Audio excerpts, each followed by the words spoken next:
Good morning, Matrix, and welcome to our revision for Term 3. If you look at the document that you have with you, the program, this particular section, we're going to look at the skills that was covered during Term 3. And the important thing to remember here is that this session is to help you prepare to understand the key concepts and provide you with the opportunity to establish the required standard and the application of the knowledge necessary to succeed in the NCS examination. Please note, all the point 3 to point 5 questions are categorized either middle order or higher order type of questions. These require a deep understanding of the subject content and the ability to apply knowledge, and the topics we will be looking at is economic pursuits and contemporary economic issues. Now, with that said, you at least know what the topics are that we're going to cover. So I'm going to start this session from the way you would answer your final examination paper. I am going to start off with section C, which is the essay question. I always recommend that learners, you must remember that you don't have to start with section A in the exam. You can start from any point. And I always recommend start with the essay because 9 times out of 10, you would have all that information when going into the exam room. So before you get confused by looking at all the other things within the paper and you get confused with some of the information that you see there, rather start off with your essay. You don't have to complete the essay, just at least write your introduction and your body. You can always go back and do the additional part in the conclusion at a later stage.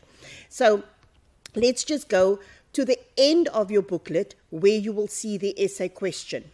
And the question there reads as follows. I'm not going to go scroll down there because it's going to take me too much time to get there.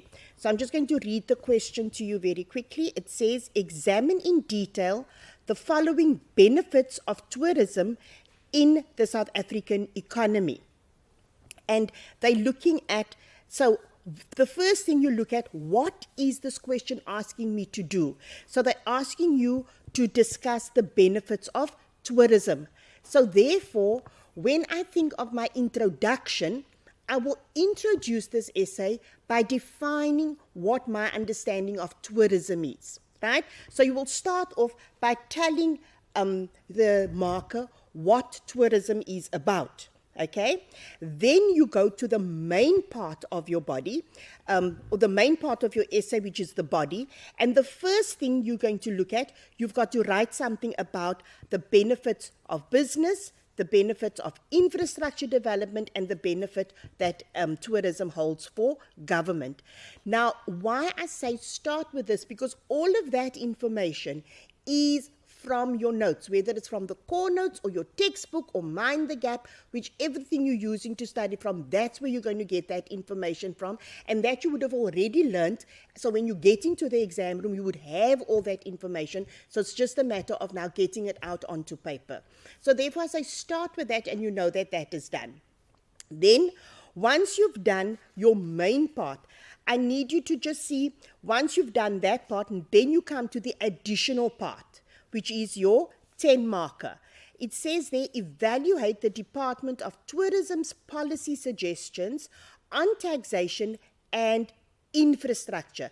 Now, there's 2 things I need to discuss here. I need to talk about taxation and I need to talk about infrastructure. So when I structure my answer for that section, I know I have to speak about either the taxation or the infrastructure. So when I do my answer, I will answer accordingly. Now, remember, this is now the start of the exam. So you don't have the time to now waste and think about what you're going to say. So then you leave that section and you move on to the rest of your paper now. Okay? And as I say, then you can always come back. But what you would have secured is your 2 marks for your introduction. And remember, the body is for a maximum of 26 marks. So you would have already then given yourself 28 marks for this paper. So don't worry about, I didn't complete the question, okay? As long as you can go in there and assure yourself of getting that 28 marks, which is going to be 28 out of 40, which is 70% for your essay. Okay, because what often happens is as you go through the rest of the paper, you might pick up some information that can be used in your additional part.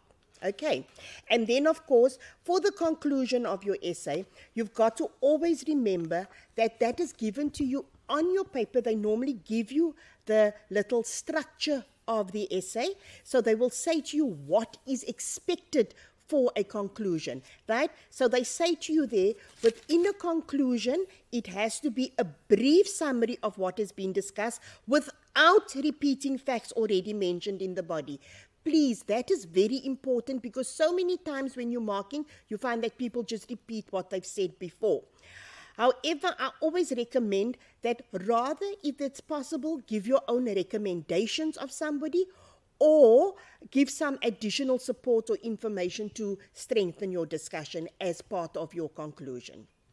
Right, so that is how you are expected to do an essay. Right, so now we move on to our booklet, and the first section we're going to start with is the economic growth and development. And here we're looking at the multiple choice questions first. And when doing multiple choice questions, please remember you're going to read your statement, and from that statement you're going to get clues as to what is needed, what the answer should be.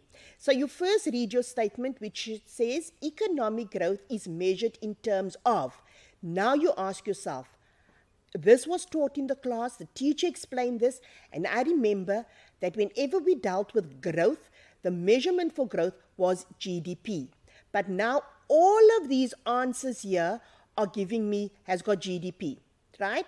So which one is the most correct one? So I can see here by D, the option D says real GNP. So I know that that's definitely not the answer, okay? So I can take that one out of the running. So it's either A, B, or C. So before I go and look there, I remember it is GDP, and we measure economic growth in terms of real GDP. So the option there would be A, would be the correct option for you there. Okay, so now I know that for number one, my answer is A. When I move on to number two, it says there, the nationwide government intervention plan to create employment for the poor and vulnerable is called the something. So here we're talking about creation of employment, and I know one of the things we discussed in class when we spoke about employment and the creation of employment, it has to do with the public works, right? And if I go and I see there, one of the answers that is given to me there is the expanded public works program. So the correct answer there then would be A once again. So we've got 1A there and 2A again. Number 3, a definite course of action. A definite course of action which is adopted by a group or organization in an effort to promote best practice. So when we're talking about a course of action, somehow something that lays out what you're going to be doing, and that would then be a policy, right? Your policy sets out your actual actions that's going to be taken place. A strategy gives you your vision, but so once again, your answer here is going to be A. So what we're looking at, you will see here that we've highlighted the key words that you should be looking out for within the statements. Number 4, the north-south divide highlights the economic what that exists between developed and developing countries. And we know when you're talking about north-south divide, we're referring to the differences or the inequalities that exist between the countries of the north and the countries of the south. So now when we look at our options given here, the only one possible answer would be C, which is the differences that we're referring to. Okay. Right, number 5. An increase in the real value of production in a country is known as economic what? So when we look at production levels, production I know deals with the growth. That is how we measure the growth of the economy, is through the levels of production. So therefore, an increase in the real value of production in a country is known as economic growth, which will be option B. Number 6. Which strategy failed in its objective to halve poverty and unemployment by 2014? Okay, so which strategy had failed? So if you look at your options given here, they've given us all the different economic policies which have been implemented.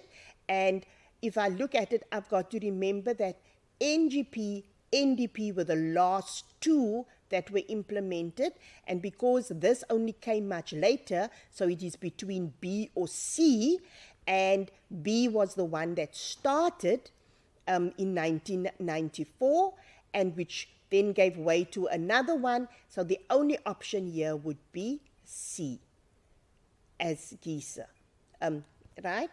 Accelerated and Shared Growth Initiative for South Africa. Right, number 7.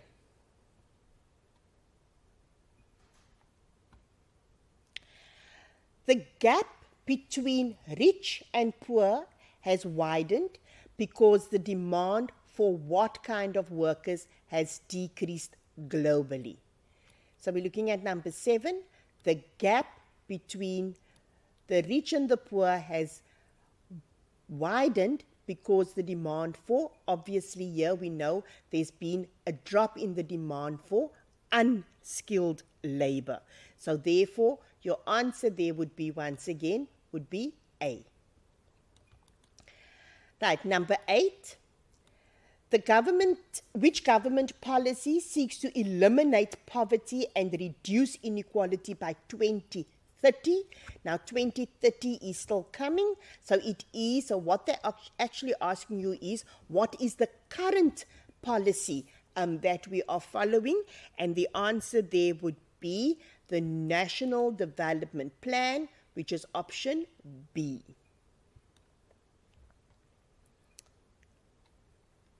Right, number 9, cash grants paid out to the poor. Cash grants paid out to the poor form part of the what policy? Now, if I think cash grants, this is money that has to be paid out, and obviously this is money that is being paid from government. And if you remember, your government expenditure is one of the tools of the fiscal policy. So I go and find that answer here, and that would be option C. Number 10. The North-South divide, once again we're talking about North-South divide, can also be referred to as the what kind of gap. So once again, we said that the North is much more developed than the South, so therefore the gap that we're talking about is obviously the development gap, which once again is section A. Or A is the correct one there. Right, so just to go through these answers very quickly again. So number 1 was A, number 2, A, number 3, A, number 4, C, number 5, B, number 6, C, number 7, A, number 8, B, number 9, C, and number 10, A. Right. So now we're moving on to your questions that you get at the start of your section B section. Okay? So section B, state 2 fiscal policy measures that can be implemented to redistribute wealth in South Africa. So you've got to remember that there is more than 2 methods that is being used, but we only need you to give 2 here. And that would then be, because it says 2 policies, right? It says 2 measures, and the amount of marks allocated is 2, which means it's 1 mark for each one given, right?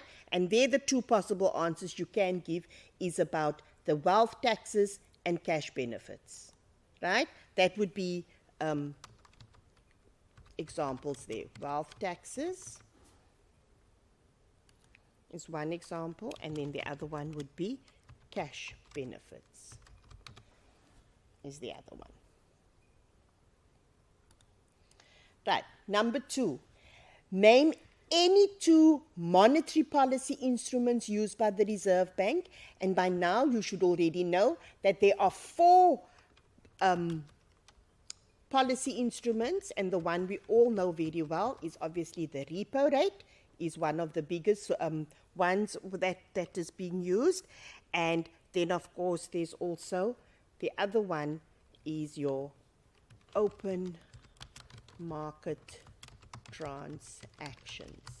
Now remember, I'm only giving you 2 answers, but as I said, there are 4 possible answers that could be given.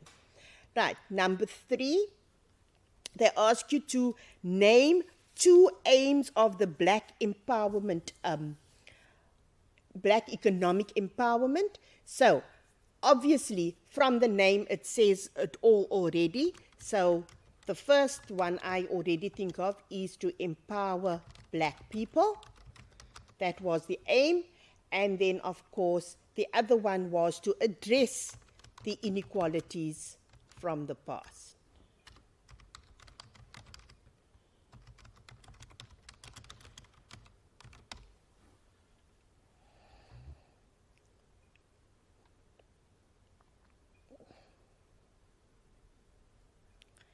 Right.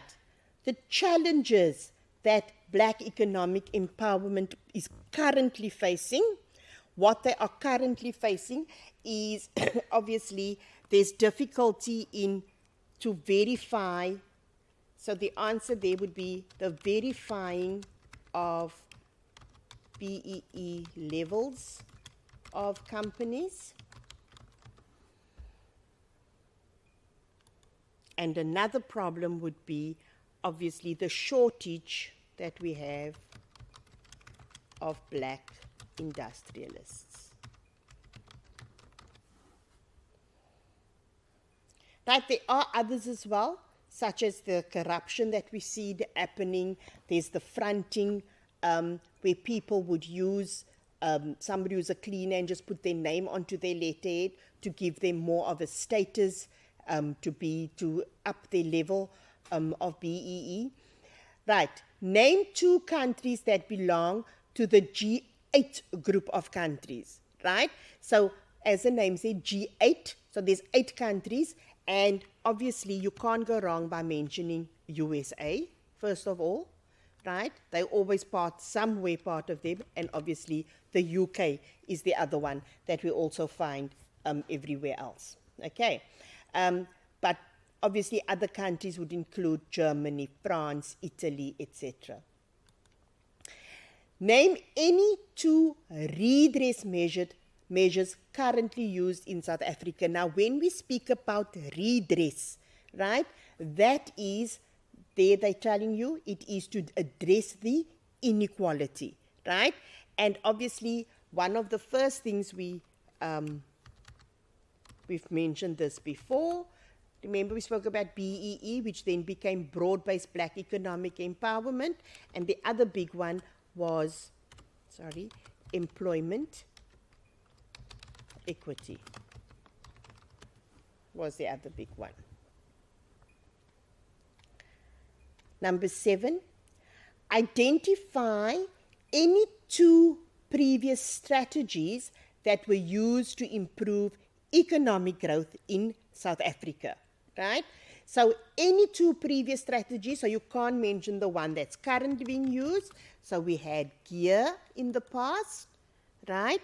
And we also had NGP, right? So these are 2 of the economic policies that we implemented. So GEAR, which after GEAR came as GEAS, and then came NGP. Okay, name any two aspects that can be used to differentiate countries in the North-South divide, right? So here you can speak about any aspects that differentiate countries in the North-South divide. And obviously, one of the things that we always talk about is obviously the health issues on either side. And then you can also talk about the standard of living. Standard of living within each of these, right? So please note, it says name, so you just have to make a list. You don't have to discuss it even, okay? Name any two areas addressed by the Reconstruction and Development Program, right? Anything that they wanted to address, and as we know, the first thing we will list there is housing, because the housing is the one aspect of the RDP program which we still see happening today. So that was the one thing that they wanted to look at, as well as water supply, electricity, health, etc. Okay, so they only wanted two. Name any two growth strategies used in South Africa. Once again, it's the same as question number 7, right? So it's the same answer as well. Right, still on the 2-mark questions. This one is now a bit different. So now instead of just listing, these are now your 2.1.2, 3.1.2, those 1.2 answers, where you've got to give a statement in order to get your 2 marks, because it says there 1 times 2, right? So you can't just list something anymore. You're going to have to write a full sentence in order to get your 2 marks here. So the first question here is, what is the main purpose of the expanded public works program? And obviously, as we saw earlier on, this is about creating employment. Employment. But that's not enough for 2 marks. That's going to give me 1 mark. So I'll explain it further using labor-intensive methods, right? So do you see there? So if I'm just going to put creating employment, that's going to give you 1 mark. But if you explain further how this employment will be created, that will give you the 2nd mark. Okay, so it's creating employment using labor-intensive methods. Number 2, what is the main aim of South Africa's National Development Plan? And as we know, the main aim of this is they want to eliminate poverty and reduce. You see, once again, if I just say eliminate poverty, that's going to give me 1 mark. What else? And reduce inequality. Inequality by, when do they want to do this? By 2030. So you see, it's a full sentence. If I only gave them half a sentence, I'm going to get 1 mark. Okay.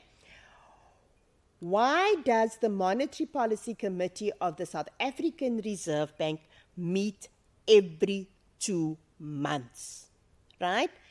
Now we need to think, what is the main aim of the Monetary Policy Committee? What is it that they're doing? Remember, one of the big things that they are in charge of is obviously controlling inflation within the country. Okay, so they want to maintain the price stability. So therefore, in order to achieve that, they meet every 2 months in order to consider inflationary conditions and adjust the repo rate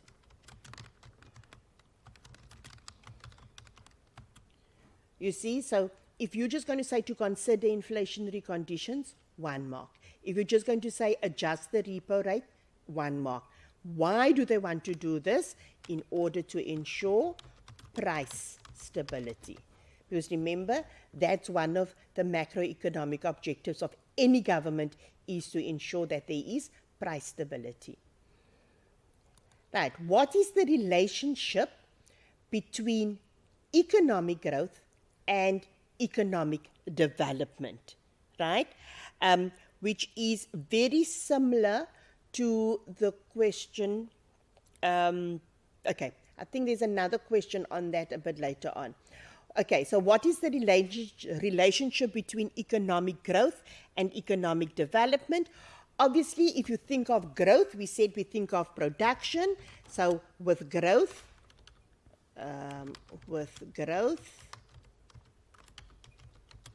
more jobs are created, right? And then what does that lead to? So with more jobs being created, more people earning an income, right? So when these people earn an income and thereby improving their standard of living.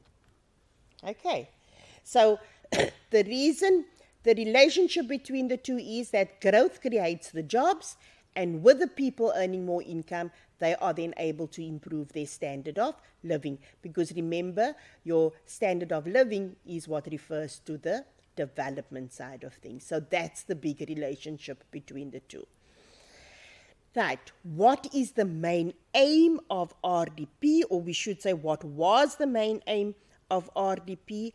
And if you remember, the slogan at the time was a better life for all,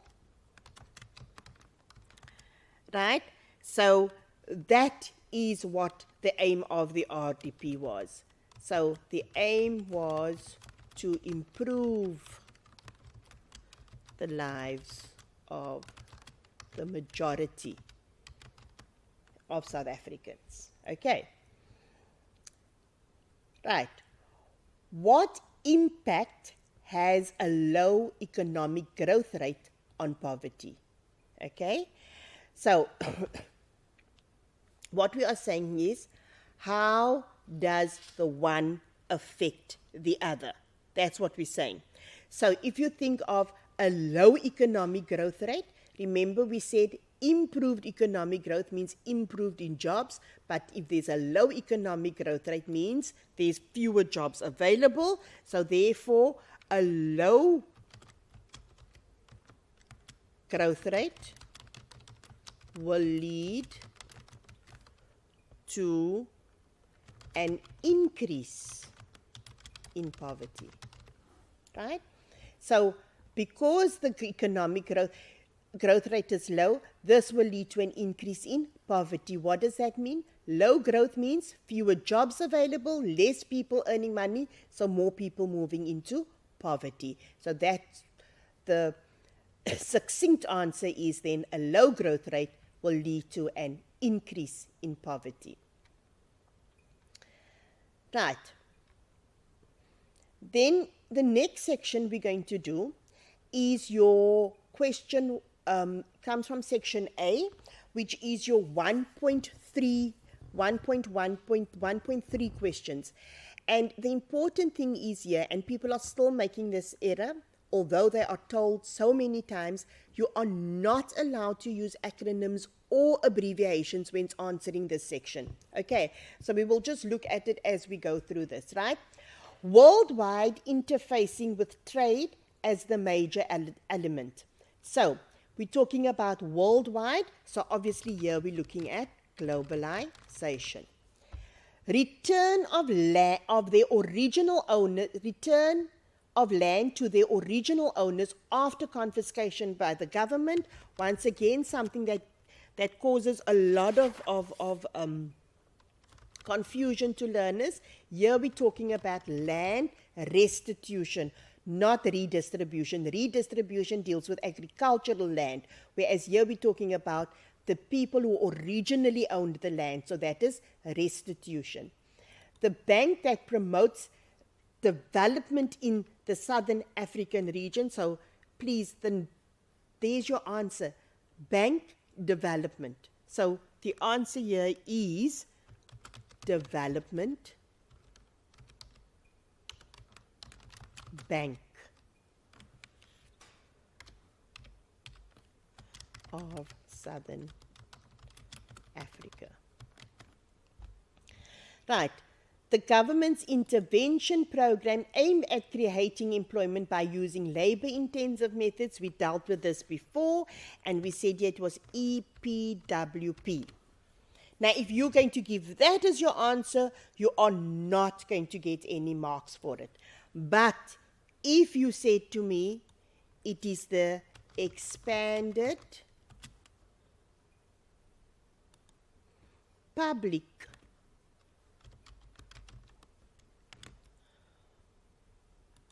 works program, that's going to give you your mark. Okay.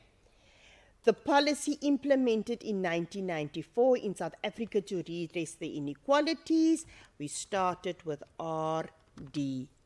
So if you're going to write that as your answer, no marks. But if you said here, reconstruction and development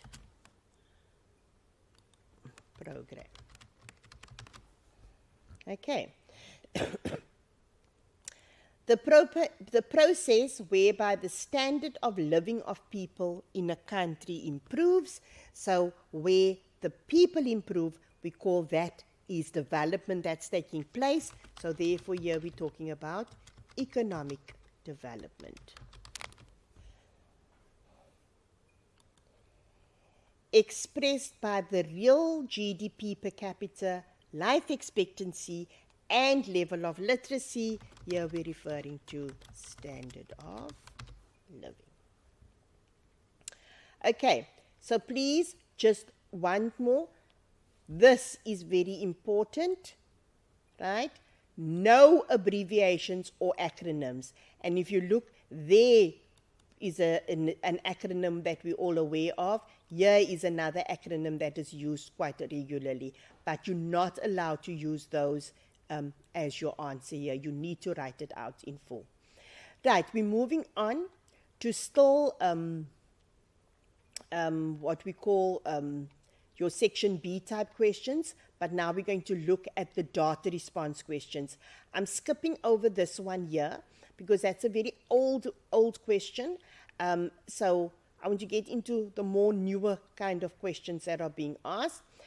So number 2 says here, study the cartoon below and answer the questions that follow. So here's a teapot. It's representing the G8. Remember we spoke about that in the other section earlier on. And here you've got the G8 countries. You've got Africa. You've got pollution spouting out on the one side here. And Africa is saying, face it, there's always something on the agenda more pressing than Africa. So that is already saying something to me by that statement that they're being made. Okay. So the first question is, what message is depicted in the cartoon above? So what is the message that you're getting here, right? You've got Africa at the bottom and you have your G8 countries on the top there. So there are 2 things that could be looking at here. Your G8 countries consists of, or these are your rich industrial countries that operate in the globe. So these are your sort of your northern countries, and Africa is part of the south. So here we could be looking at the north-south divide, right? That's one thing we can be seeing there, right? Another thing you can look at is if you look at the statement made here, face it, there's always something on the agenda more pressing than Africa, meaning that Africa is being destroyed while the North are watching, right? Or there's always something more important. So either one of these will give you 2 marks because it says there 1 times 2. Right, name 2 countries that belong to the G8 group of countries. Well, earlier on we used USA and UK, so now we look at some others. France and Germany. Right? Give a reason why African countries feel that the G8 countries neglect Africa. So what reason do they have that they, and once again, you only need to give one, okay? So one of the things is, once again,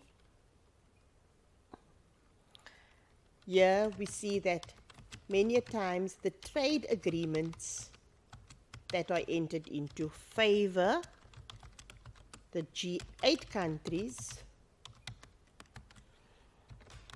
more than the African countries, right?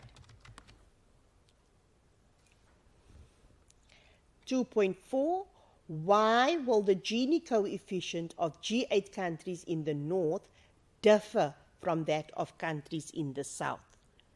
Obviously, your northern countries have a higher per capita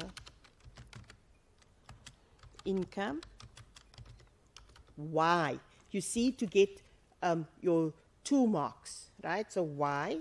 So that is due to high GDP and low unemployment.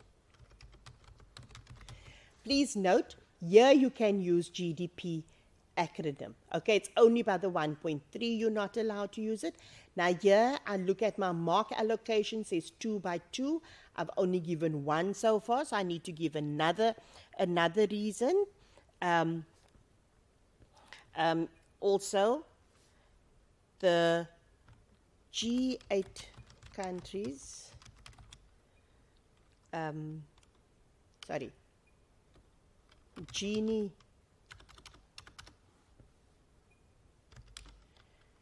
Gini coefficient of northern countries closer to 0, whereas the coefficient of southern countries closer to 1, as there is more inequality in the south. Okay, right. So once again, why is it that they closer to 0 and they closer to 1? Is because there's more inequality in the south than there is in the north. Right. Moving on, a different sort of question. Here we had a cartoon that you had to look at and then answer questions. Here we've got an extract, right? So the question reads, study the extract below and answer the question that follows. National Development Plan, Vision 2030, our future, make it work. Right, South Africa's principal challenge is to roll back poverty and inequality. Raising living standards to the minimum level proposed in the plan will involve improved education. The NDP focuses on the critical capabilities needed to transform the economy and society through increased economic growth. 3.1. What challenge must South Africa address by 2030? So that answer is already given to us within the first section here. They say there, South Africa's principal challenge is to roll back poverty and inequality. So I can just put that there. I can actually just do that. To roll back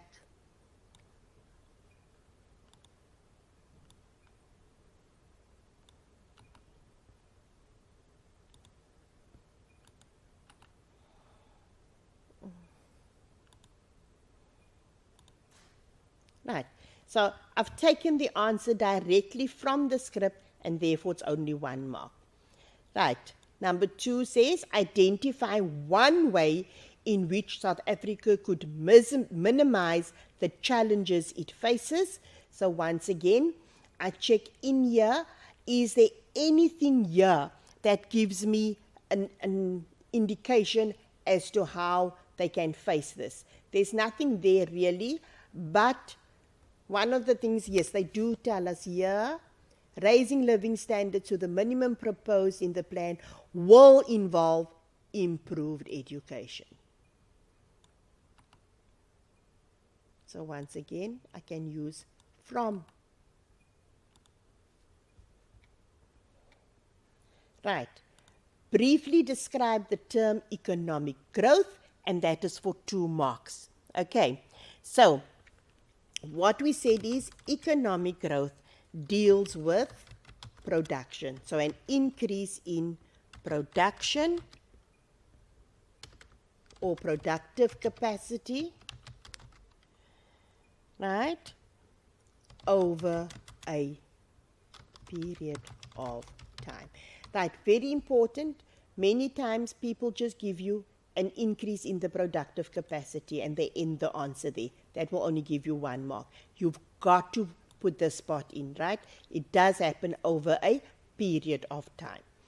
Right, what economic benefit will the implementation of the National Development Plan have on the economy of South Africa?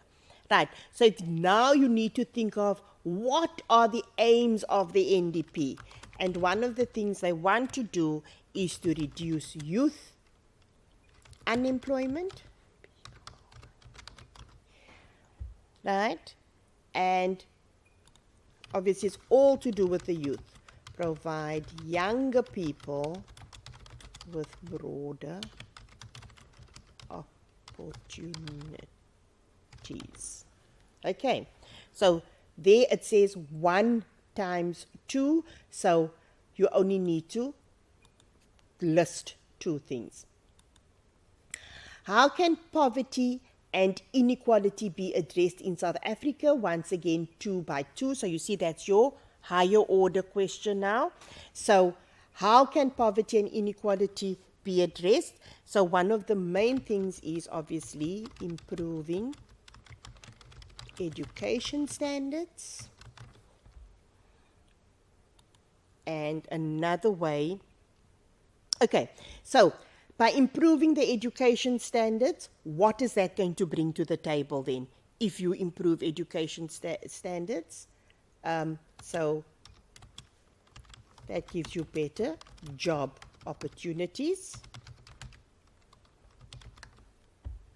right? Another reason or another thing that they can be doing,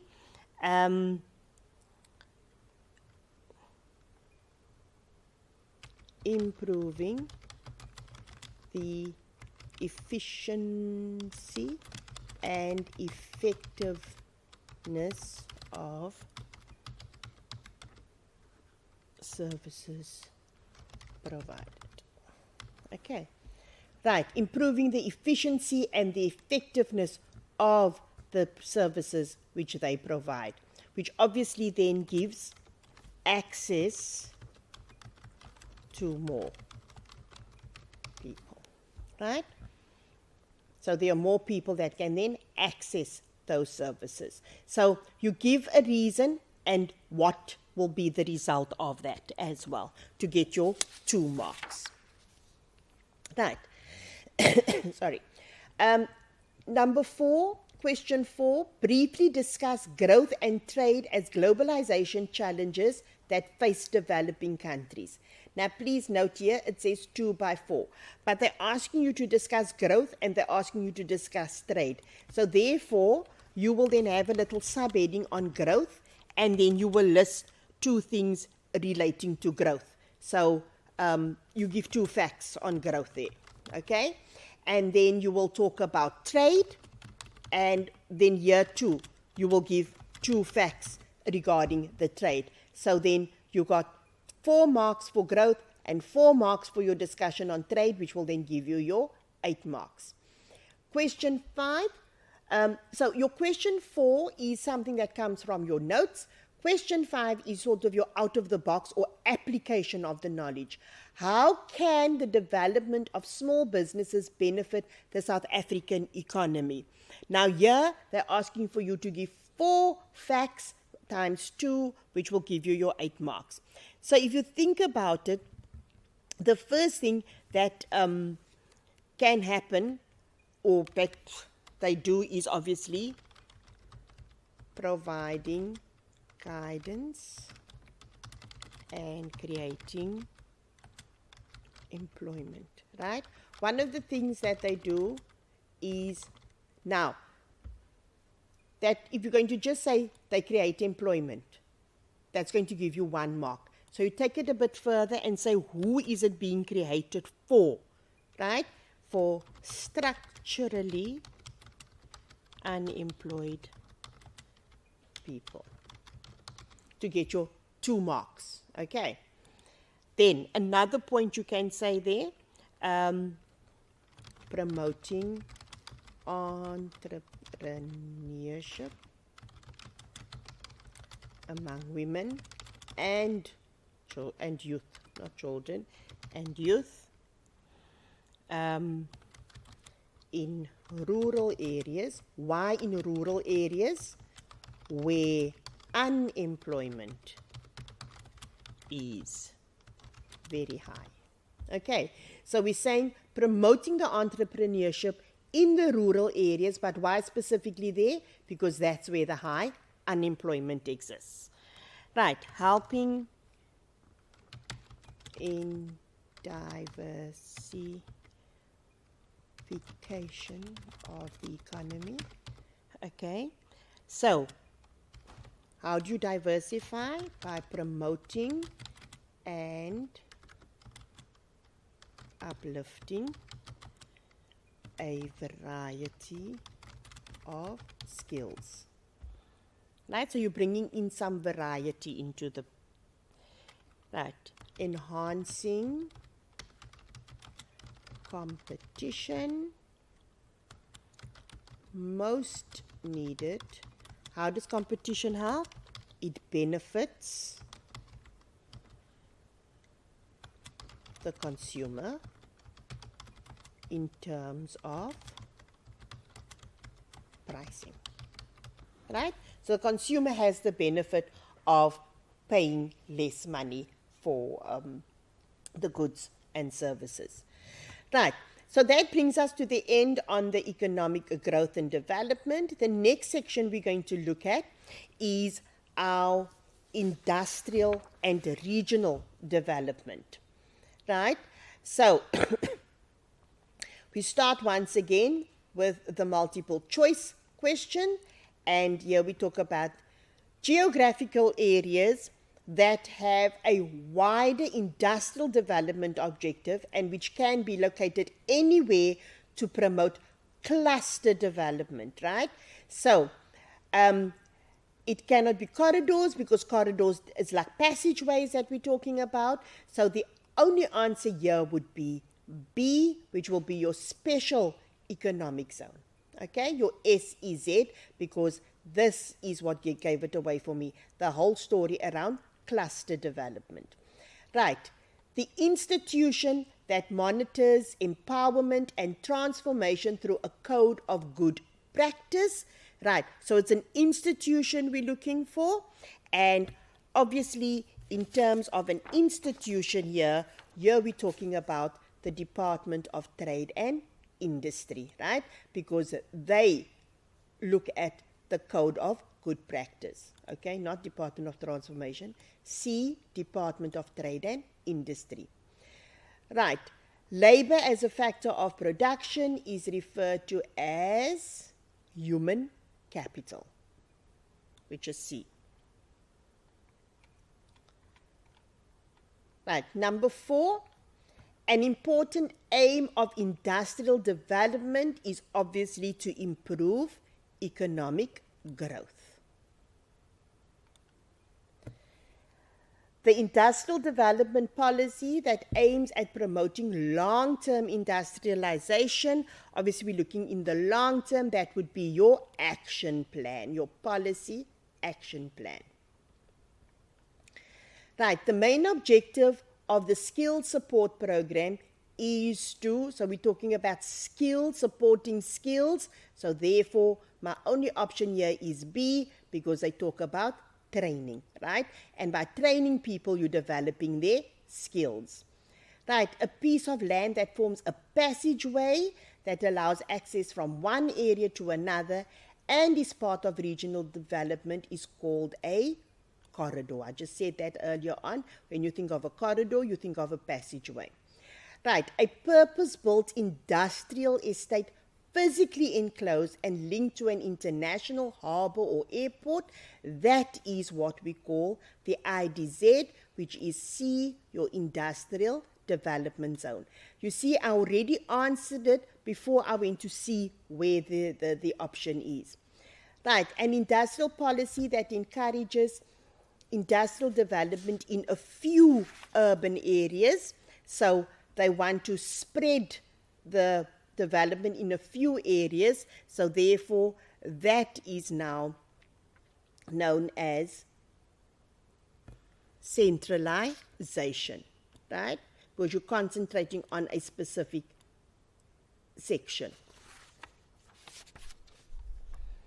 Number 10, a regional development initiative that focuses on the socio-economic development of Southern Africa is, now please note there, it says the development of Southern Africa. So obviously there it would be the development community you're talking about, right?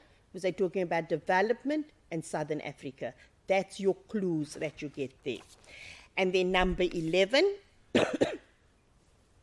economic activities which create value-added products in all sectors is known as, so we're talking about in all sectors, not just certain sectors. So therefore, that then is what we call industrial development.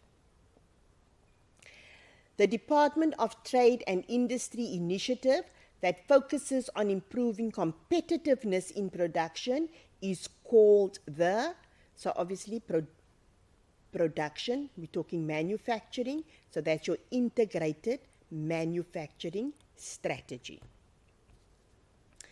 Right, when you're looking at these at these questions here, this is now your 1.2 questions that you will find in section A. And the easiest way to do these is to just read here and then go and find your answer there. You don't have to read through everything before starting. So you start off immediately in column B there. They talk about laws and regulation to enhance manufacturing operations, right?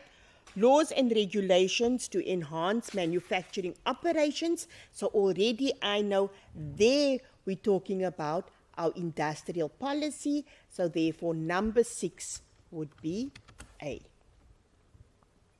Right?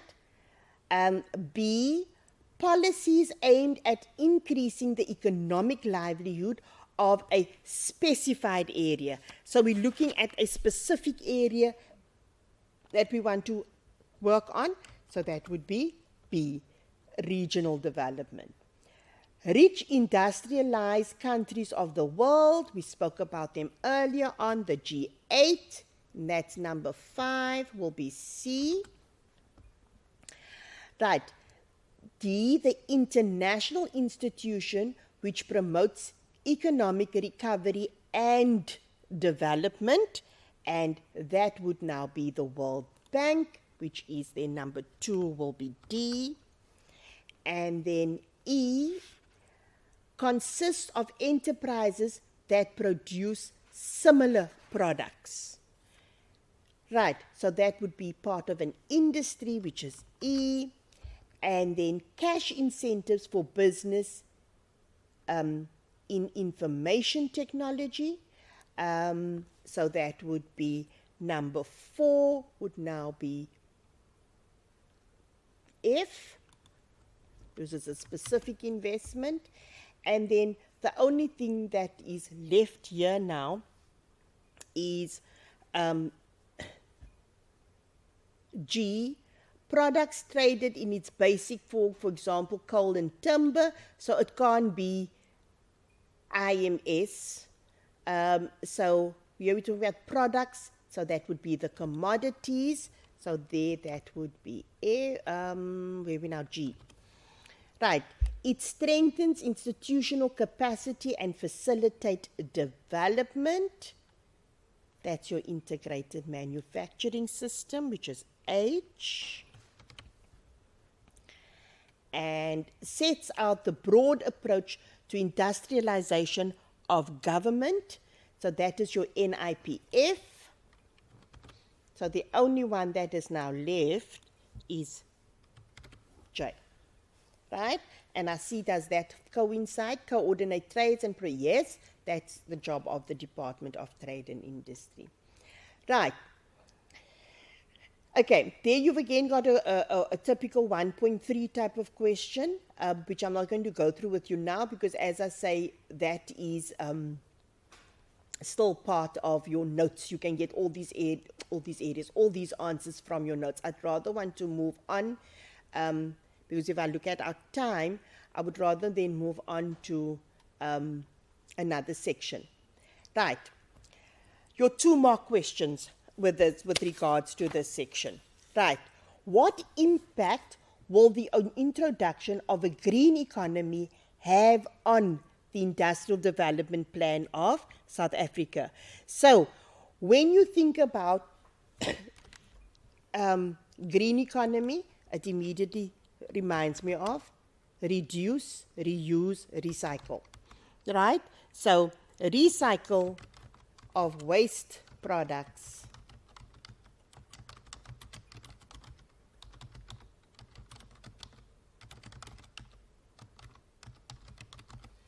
right, immediately when I think green, that's what I think of. Reduce, reuse, recycle. What is the effect? It's only one answer, right? So that's why I'm only giving one answer. What is the effect of increased investment spending on the economy? So increased spending, investment spending, right? So that means spending by businesses. So what would that lead to? Obviously, if businesses are spending, then that's going to lead to increased economic growth because businesses are only going to spend if they can produce more. And when those production levels increase, it increases economic growth. Right. Number 3, how can deregulation benefit the business sector of South Africa? So in other words, when we're saying now, how can deregulation benefit? So we're looking at how can, when we think of deregulation, you think about doing away with laws. So how does this benefit the business of South Africa, businesses in South Africa? So one of the things is providing easy access to markets, right? Or another thing would be maybe do away with all the red tape or whatever, but they're only asking us for one. Why does the South African government focus on small businesses to promote economic growth? Right. We've said this answer previously already. One of the things that we find is that small businesses offer employment. So we will see the employment rate increase, right? Another thing you will see is that there will be more competition. Okay, it's again only 1 times 2, so either one of the two you could give as an answer. Right. Then we get another data response question. How to jumpstart South Africa's economy. Currently, South Africa is experiencing major job losses, low economic growth levels, and a lack of confidence by foreign investors due to uncertainty in the implementation of policies. South Africa has, however, certain advantages and strengths that can be capitalized to expand the economy and create jobs in the 5 sectors to realize the ambitions of the National Development Plan. Now, you've got to be sure they talk about how to jumpstart the economy. So what are we talking about? Please note, when was this written? This was written in 2015. So you've got to now remember that we're not talking about the current economic situation. Okay. Identify the most important sector to jumpstart or grow the economy in the information above. So here they've given us the various sectors. So from here, we must see which is the one that is the most important sector. So you see, obviously here we see it is the advanced manufacturing. Right? He's the biggest, so he's the most important.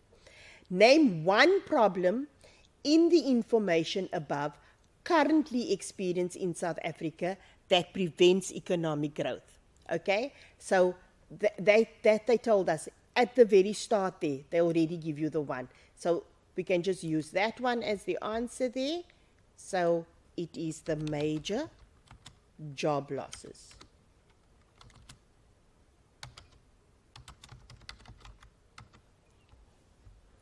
Right?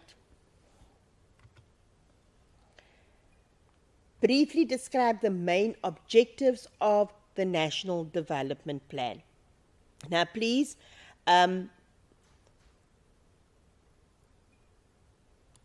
that's not from your, that doesn't come out of the extract.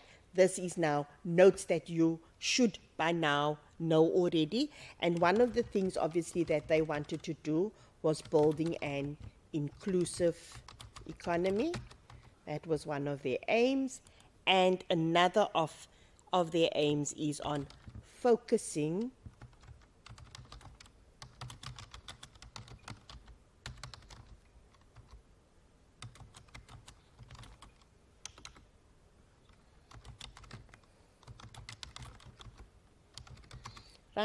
focusing on key capabilities of both the state and the people. Number 1.4, how can the government and the private sector join forces to create jobs? Okay, so how can they do? One of the things is government can provide subsidies to the private sector, right? And how would that help? Especially for youth employment. And one of the big things that companies have taken on is obviously the whole thing around internships. Okay, so that is, it's 2 times 2, so that's one answer there. So I need to have another one because it's 2 times 2. Both share a common vision, meaning governments and businesses share a common vision and responsibility towards growing.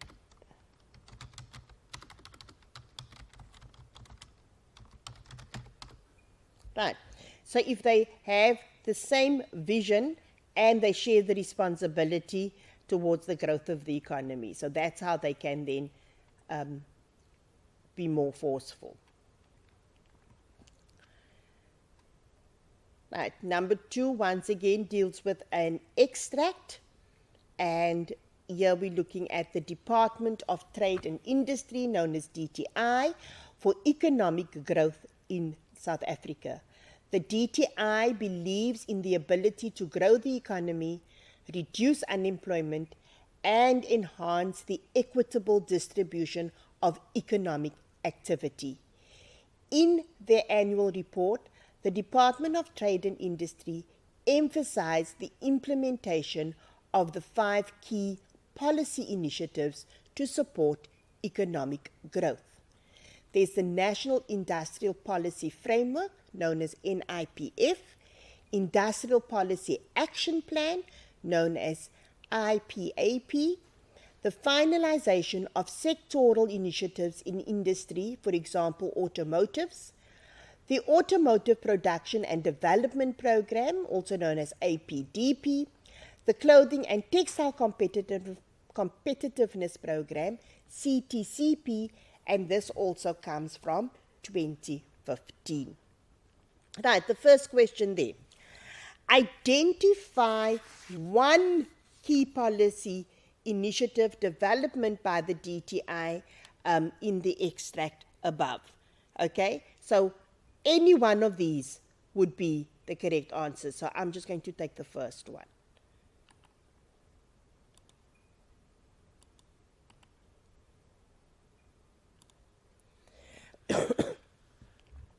According to the extract, what is the main purpose of the Department of Trade and Industry?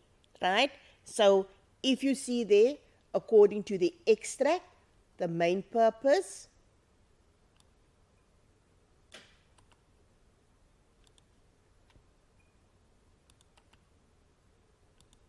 is to grow the economy. Briefly describe the aims of the NIPF. So once again, that is now not here, but that you will find in your notes. And one of their aims are obviously the promotion of labor absorbing industrialization, meaning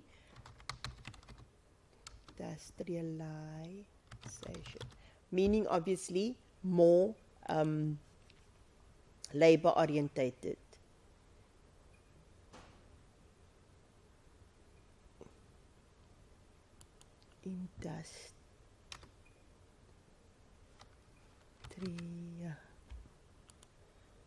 Something's not right here with the spelling.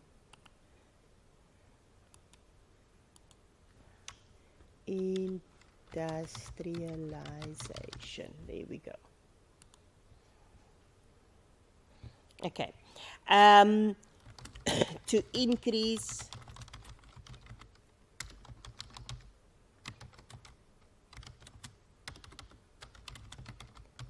of large-scale production. Right.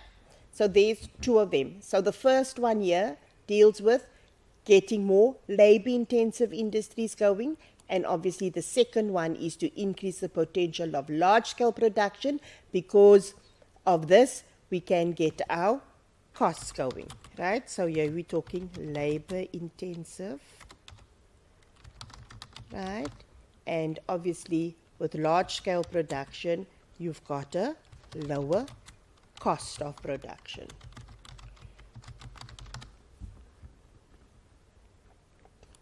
Right, how would these key policy initiatives support the growth of the South African economy?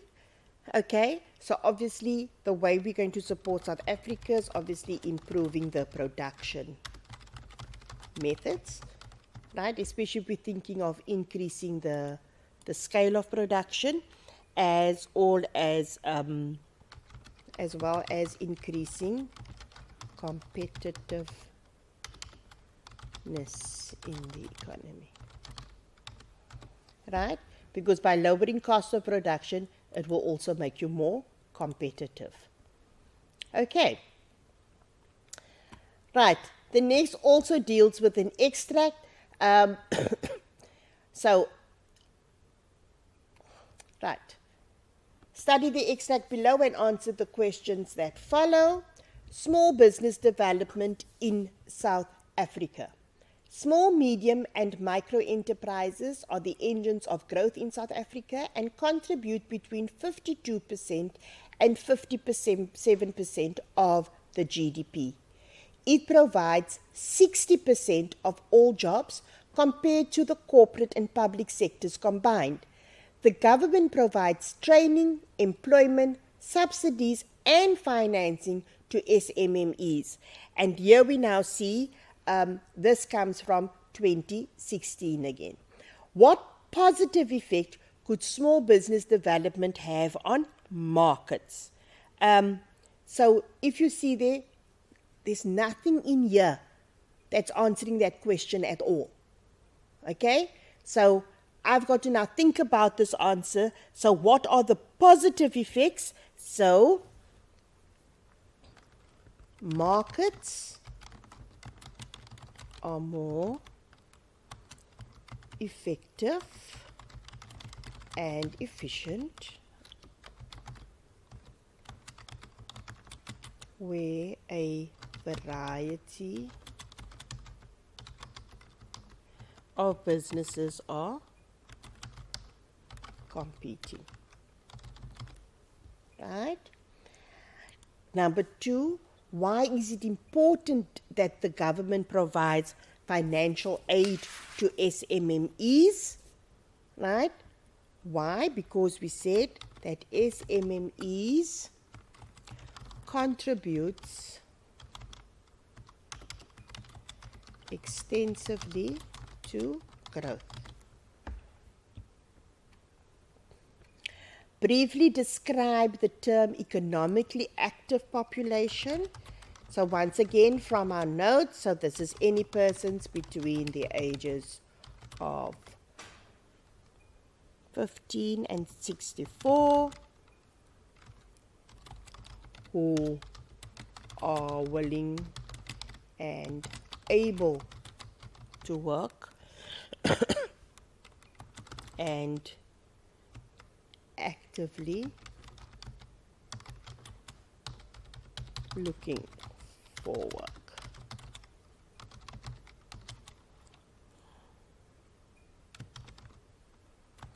It includes the employed and unemployed. Okay. Briefly explain how the Department of Trade and Industry supports small business development in South Africa. Okay. Right.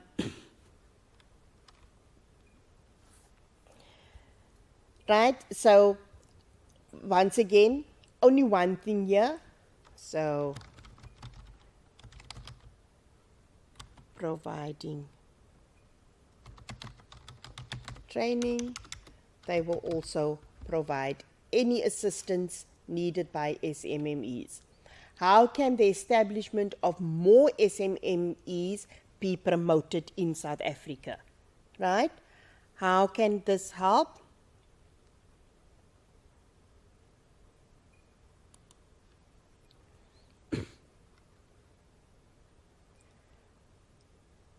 How can the establishment of more, how can we promote them, right? Monitoring business operations and giving support.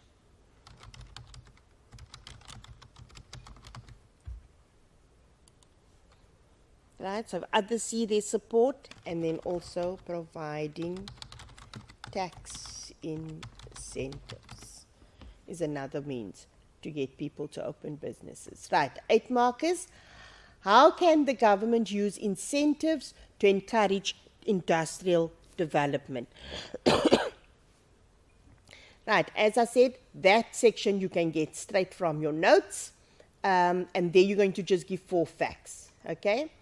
How can the establishment of more labor-intensive industries benefit South Africa? This is something you're not going to get from your notes, but obviously if you think labor-intensive, you immediately remember there is the provisions of jobs,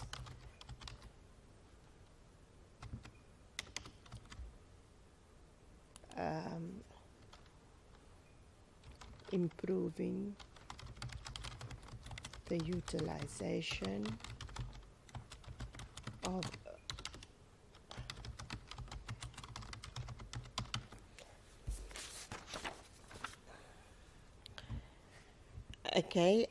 so obviously by doing this you are also managing to generating more income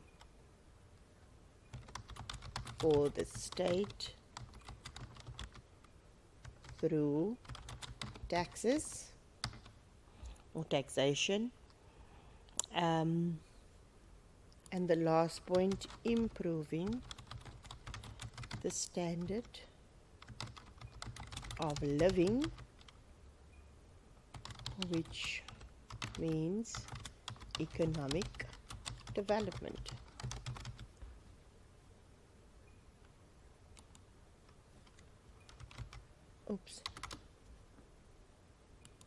Improving standard of living of the citizens.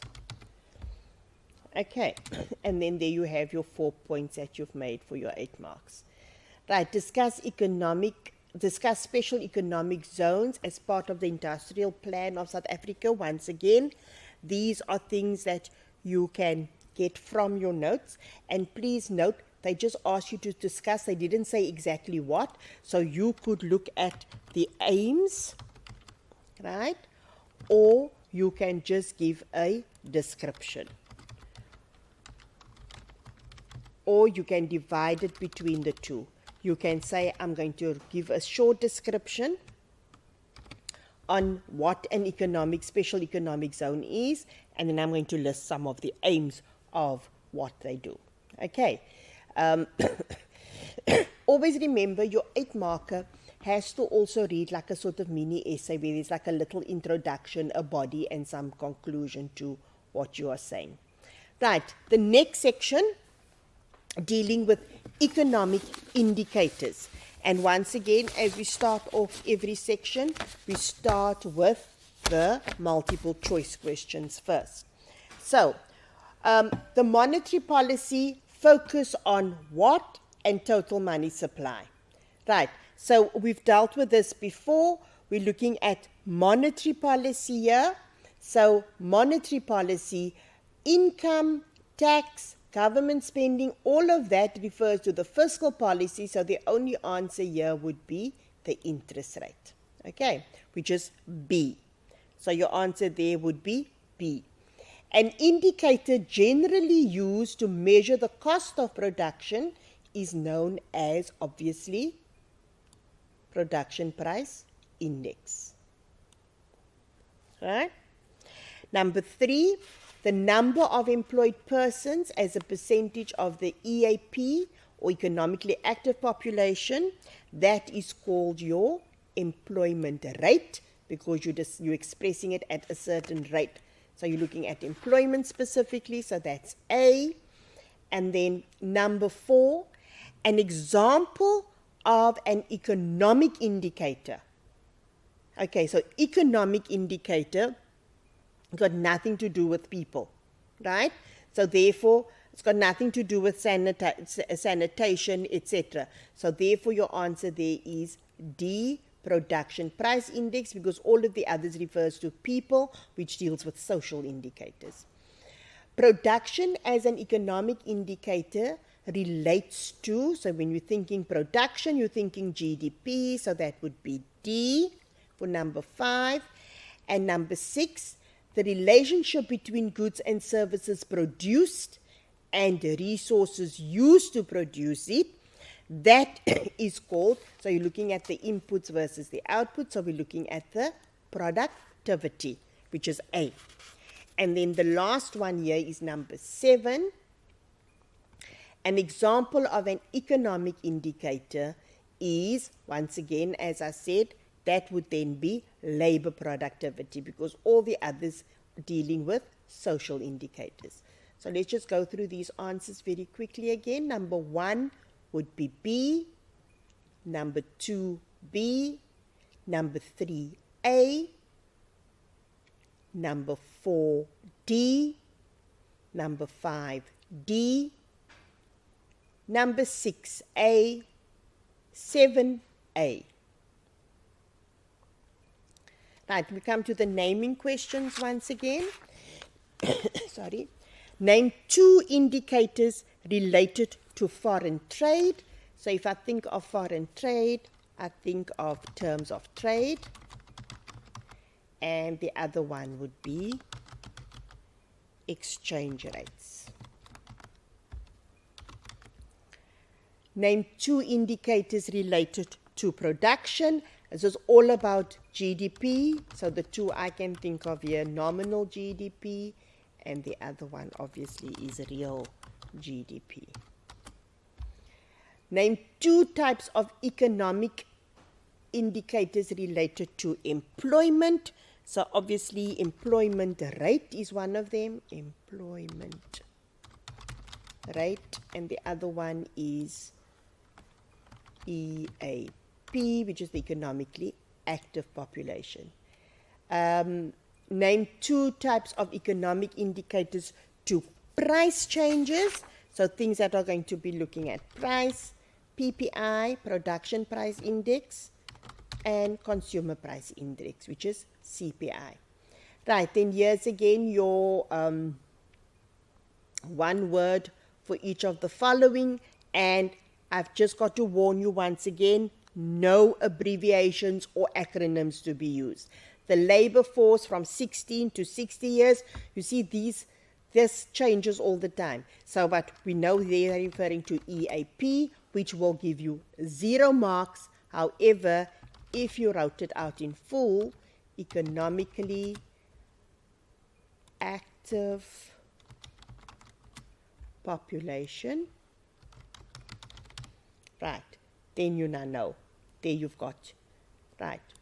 Indicator used to measure the change in prices of goods produced locally when it leaves the factory floor. Once again, we're referring to PPI, which we will get no marks for. But if we said production price index, then we will get the marks. Okay. The ratio between output produced in the economy and the input, that is your productivity. We had that earlier on. People within the economically active population who are willing and able to work but cannot find a job, they are obviously unemployed, right? Or you can just call it unemployment. Assess the performance of the economy. These are obviously your economic indicators. They tell you how the economy is doing. Number 6, measures changes in price of an average market basket of goods and services purchased by a consumer. That would be your CPI, but for that you will get no marks. But if you wrote it out and said consumer price index, that would give you your 1 mark. The interest rate which bank charges on loans to preferential clients, that is your prime rate, because that's now from the commercial bank to the consumer. The repo rate is from the Reserve Bank to the commercial bank. So be careful that you don't write the incorrect answer there. Right, another data response. Study the information below and answer the following questions. And there we've got worrying unemployment statistics. And at least we've got, this is now more recent, which is 2017.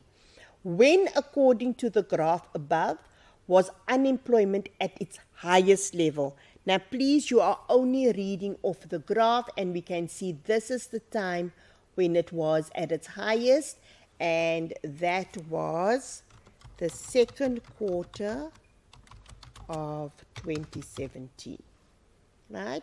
It is there, it said period in quarters, it's the second one, and it is from 2017. Which institution compiled the unemployment figures above? And there's the answer given to you there. So you didn't have to go and look for it. And sometimes people feel it can't be that easy. Yes, it can be, okay? Briefly describe the term unemployment. So obviously that was described up here somewhere. Here we go. So we can just take that and we're going to copy that there. Do you see how you need to also look? This happens in exams sometimes where there is an answer further up. Okay. What is the negative impact of high unemployment on the youth? Right. One of the things we're going to find that it limits future growth. right? So obviously, if your youth is having a problem, what's going to happen in the future then? How can the government reduce unemployment in the economy? So what can they do? So obviously, one of the things, or one of the biggest things that we're always going on about, is about the training that they can offer.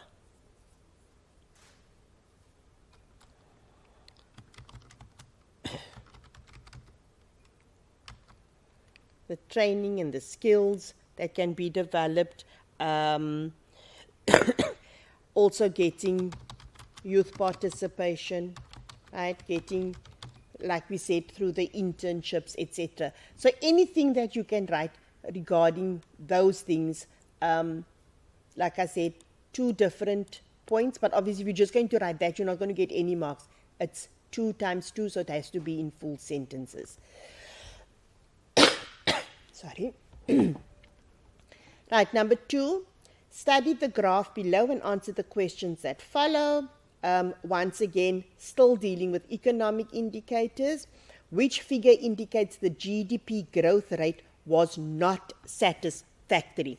So what is it within this information that's given to us that shows us that the growth rate was not satisfactory? It says they're big, minus 0.7%. Identify the sector that contributed the least to GDP. So you look at which sector has given the least. And if we look here,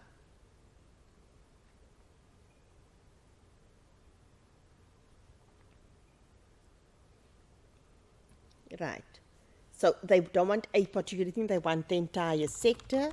So in this case, it was the tertiary sector. Give a reason why trade performed so poorly in respect of total GDP.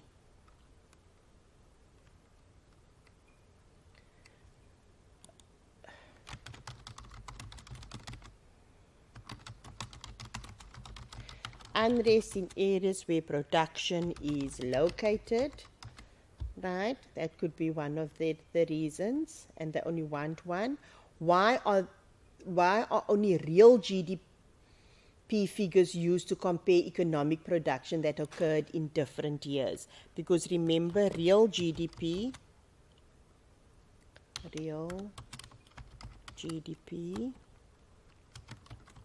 has been adjusted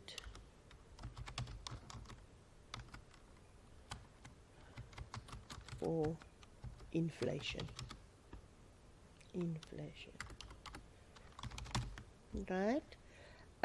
What can the South African government do to ensure a better economic performance? Right? So, setting achievable targets, right? As we always say to you, when you're setting your goals, make sure it is attainable. So setting achievable targets, as well as developing comparative performance standards. Comparative.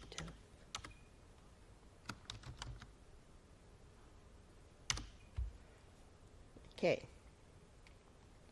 Right, that one also deals with economic growth, but I'd like to move on now to the social indicators.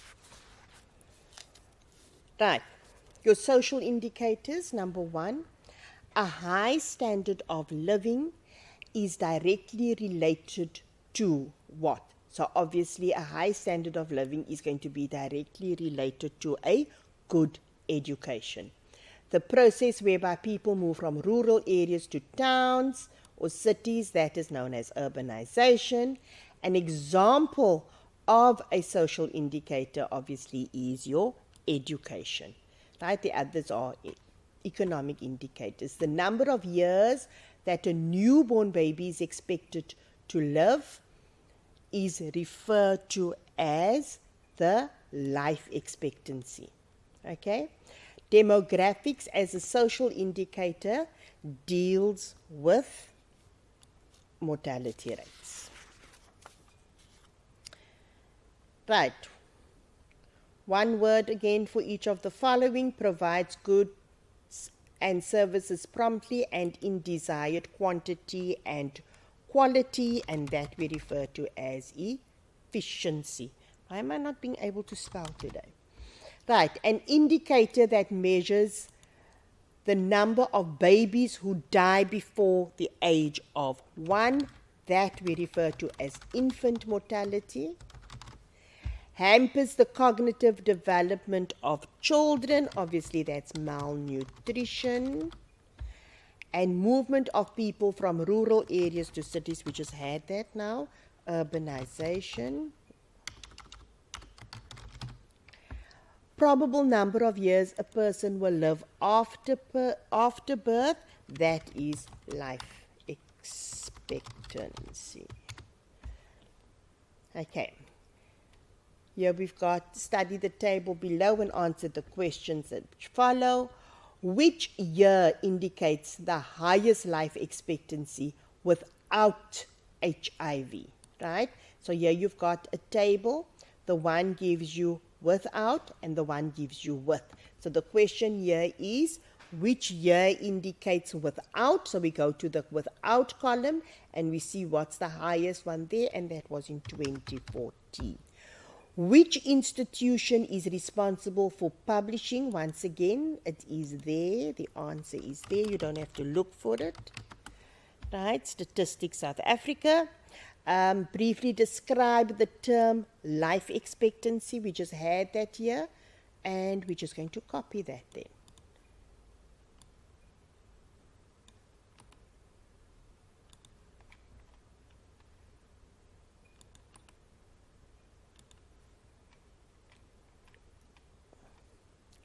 What impact will HIV or AIDS have on productivity rates, right? So how is this? So if you think of productivity, you think of the worker and what he brings. Okay, so the impact that it will have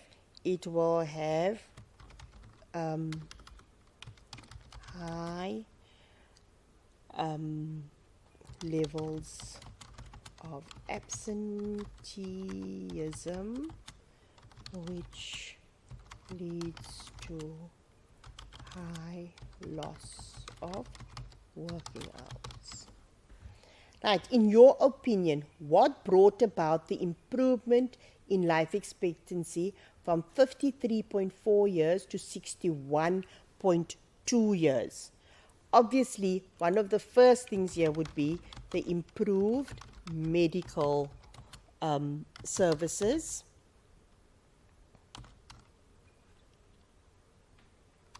Just remember, then ARVs were being made available, whereas they didn't get it before, as well as making people more aware or creating an awareness around the disease. So community awareness campaigns.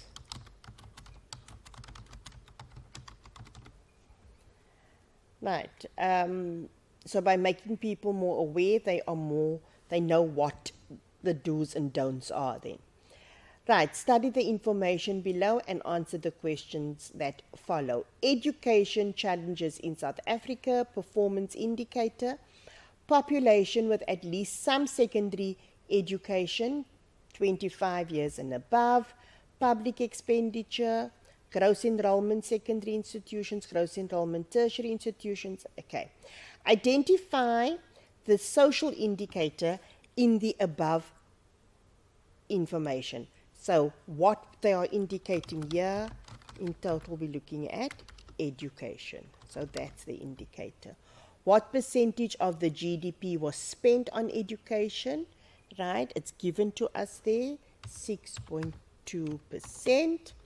Describe urbanization as a social indicator. So obviously this is when people, movement by people from rural areas to cities and towns. Explain briefly the importance of educating the population for the economy. An educated population is a more productive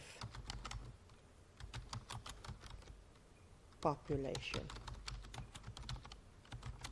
which increases economic growth.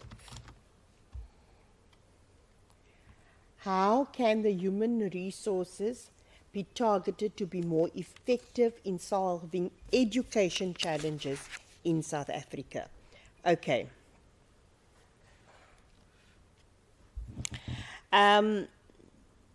Right, so that is more sort of your open-ended kind of question. So obviously here we can talk about, oops, wrong place. Here we can talk about more emphasis on education, right? And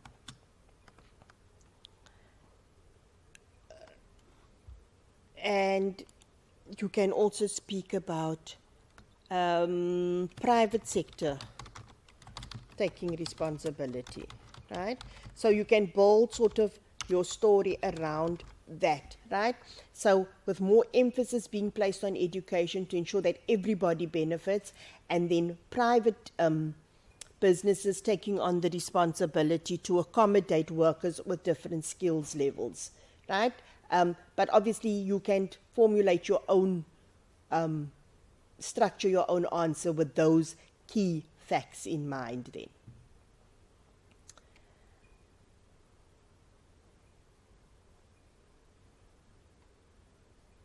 Right, let's move on to the 8 markers. Okay, I just want to go through the 8 markers. Briefly discuss the repo rate and money supply as economic indicators. Here it says 2 by 4, so which means 4 marks for the one and 4 marks for the other. So this is once again stuff you're going to get from your notes. So you're going to have your first subheading repo rate, and you're going to give us 2 facts about the repo rate, and then further down you're going to write about money supply, and then give us 2 facts from your notes on money supply. Right, how effective is productivity as an economic indicator? And that you can also get from your notes, and there you just need to get 4 facts from your notes to give that answer, right? So you just need 4 facts describing the effectiveness of that. Right, and then the last section deals with the contemporary economic issues, which is inflation, tourism, and environmental sustainability. Right, so the first question there is the aggregate demand for goods and services that exceeds the aggregate supply thereof. So what we're saying is that if you look at the demand for goods, demand exceeds supply. Okay, so that is my clue there. The demand is exceeding supply, so therefore here I'm now sitting with a situation of demand pull inflation, which is option B. Number 2, if the rand appreciates in South Africa, prices of imported goods will generally, so if the rand appreciates, so then the goods here, the price will decrease. The what policy is driven by SARB, and that we know is the monetary policy, because SARS does the fiscal policy. An increase in consumption expenditure will lead, so in other words, more spending taking place. This is going to lead once again to demand pull inflation. A combination of high inflation and high unemployment is known as stagflation, coming from the word stagnating, right? 1.1.6. the ratio of GDP at current price to the GDP at constant prices is called the implicit GDP deflator, which is A. Core inflation excludes items with volatile prices, which is C. Then number 1.8, the inflation target of the Reserve Bank, if you don't know this by now, people, it is C, 3 to 6%. Tourism is labor intensive. When tourists are given the opportunity to experience South Africa's natural beauty, it is known as, its natural beauty, that is known as ecotourism. The tourism industry is mainly, as we said, labor intensive. Tourism is regarded as a labor intensive industry. Labor intensive, which is C. Internet facilities needed by tourists are called communication infrastructure, which is A.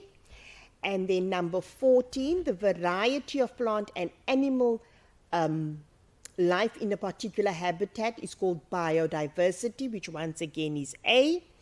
And then number 15, gas emissions and climate change are connected to global warming, which is B. Number 16, the tourism multiplier implies that benefit from a tourist is greater than the money spent. So it's A. The government can play a very important role in environmental sustainability through its fiscal policy, which is B. International trade of endangered species would lead to biodiversity loss, which is B once again. Toxic chemical waste can result in high infertility rate, which is B. The government can prevent fauna and flora species from becoming extinct through granting property rights, which is A.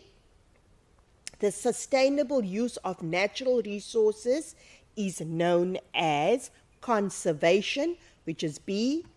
The main focus of Johannesburg Summit was on sustainable development, which is B. Number 23, government intervention in the market ensures sufficient staple food for the poor by setting maximum prices, which is A. And the last one, number 24, the agreement reached in 2002, which focused on environmental sustainability, is known as the Johannesburg Summit, which is A once again.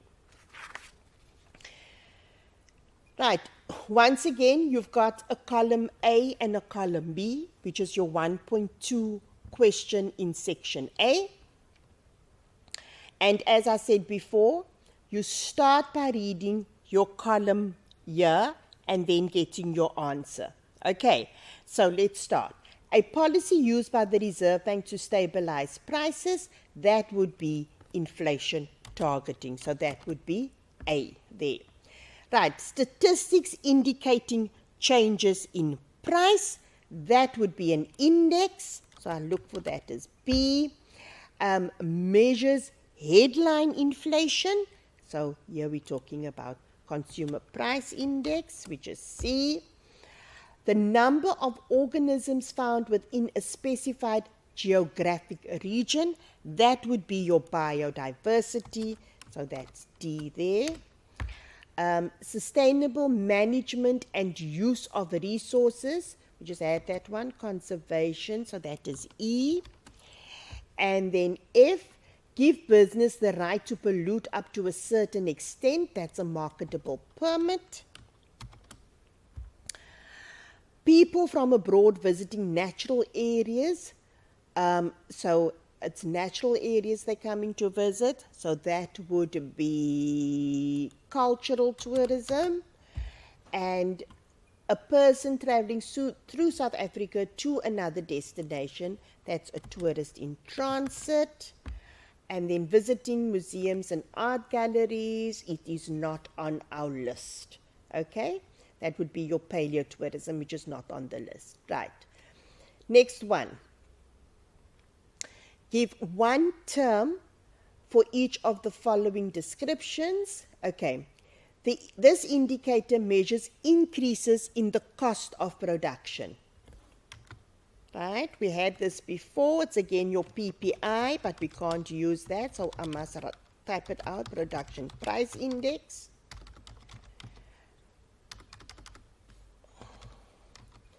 A general increase in prices caused by increases in factor input costs. So that would be your cost push inflation. Causes damage to the environment by dumping waste material. So this is what we call pollution. Traditional knowledge, that would be IKS, but we can't use that, so we've got to write it out. Indigenous knowledge systems.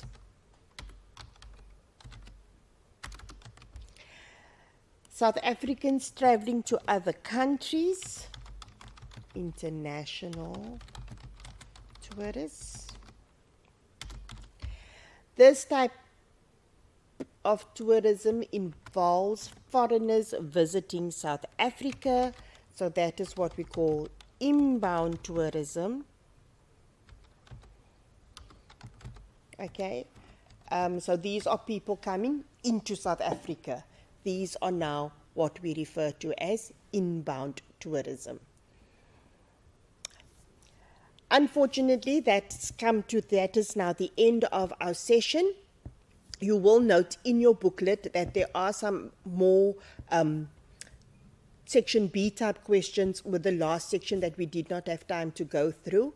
But I hope that you have learned and honed in on the skills that we want you to have when answering your examination paper. Thank you, grade 12s.